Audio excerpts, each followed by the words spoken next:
जय श्री सीताराम जी महाराज की जय हो। तन से तो कोई भी प्राणी सुर असुर न माना जाता है, अपने कर्मों के बल पर ही देवता दानव पहचाना जाता है। देवता कौन है और दानव कौन है, इसका निर्धारण जन्म लेने से ही नहीं होता है, वैसे कर्म भी होना चाहिए। देवता लोग और असुरों से हमेशा मतभेद रहता था, किसी न किसी बात पर हमेशा विवाद होता था। जो असुर होते थे वह स्वर्ग को मिटा देना चाहते थे, श्रुति को मिटा देना चाहते थे, वेद पुराणों को समाप्त कर देना चाहते थे। जो वेद पुराण की बात करता था, शास्त्रों की बात करता था, श्रुतियों की बात करता था, उसे अनेक प्रकार की यातनाएं देते थे। गोस्वामी जी ने लिखा है, ते ही बहुविधि त्रासहि देश निकासहि, जो कह वेद पुराना। जो वेद पुराण की बात करता था उसे अनेक प्रकार की यातनाएं देते थे। स्वर्ग से हमेशा इनकी प्रतिस्पर्धा रहती थी। इनके आचरण बिल्कुल ही खराब थे और अपने को देवताओं से ऊपर या देवताओं के बराबर समझना चाहते थे और चाहते थे कि लोग भी इन्हें देवताओं जैसा ही सम्मान दें।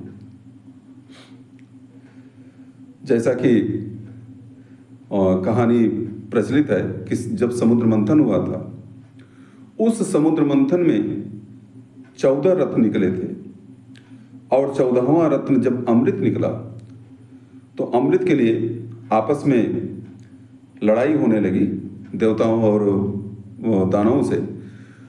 उस समय भगवान नारायण ने मोहिनी रूप धारण करके जब बंटवारा करने लगे उस अमृत का, तो उसमें भी एक राहु नाम का जो राक्षस था वह भेष बदल करके देवताओं की श्रेणी में बैठ गया,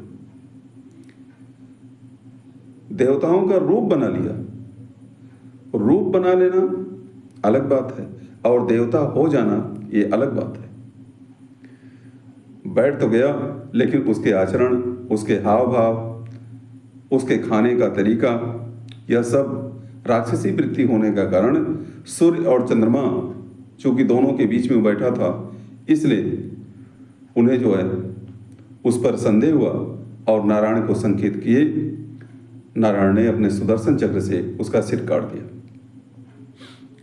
यह जो है देवता बनना, यह बहुत बड़ी योग्यता है। असुर रूप बना करके वह देवता जैसा दिखने लगते थे, लोगों को भ्रमित कर देते थे और कुछ ऐसे काम कर देते थे जिससे देवता लोग बदनाम हो जाए। एक बार असुर ब्रह्मा जी के यहाँ गए और उनसे बोले कि हे ब्रह्मदेव, हम लोगों की रचना भी आपने ही किया है, तो फिर देवता श्रेष्ठ क्यों माने जाते हैं और हम इतने नीचे क्यों माने जाते हैं? हमें देवताओं के बराबर क्यों नहीं माना जाता है? देवता हमें अपने बराबर क्यों नहीं समझते हैं? हमें हमेशा उपेक्षित क्यों किया जाता है? ब्रह्मदेव ने कहा कि ठीक है, इसका निर्धारण हो जाएगा। कि नहीं, आप निर्धारण करके बताइए।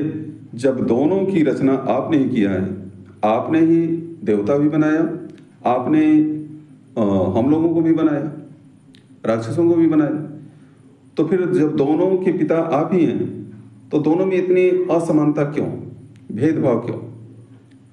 ब्रह्मा जी ने कहा ठीक है, ऐसा है कि आप जो है शाम के समय आ जाइए ब्रह्मलोक में, यहाँ सबके लिए भोजन की व्यवस्था रहेगी और मैं देवताओं को भी निमंत्रण दे देता हूँ। अब देवता लोगों को भी निमंत्रण दिया गया, राक्षसों को भी निमंत्रण दिया गया, असुर लोग भी वहाँ पहुँचे और असुरों को भी खाने पीने की व्यवस्था की गई, देवताओं को भी खाने पीने की व्यवस्था की गई। लेकिन ब्रह्मा जी ने अपने अनुचरों से कहा कि जो देवता हैं या ये असुर हैं, सबके हाथ को यहाँ से बांध दो, ये हाथ घूमने न पावे।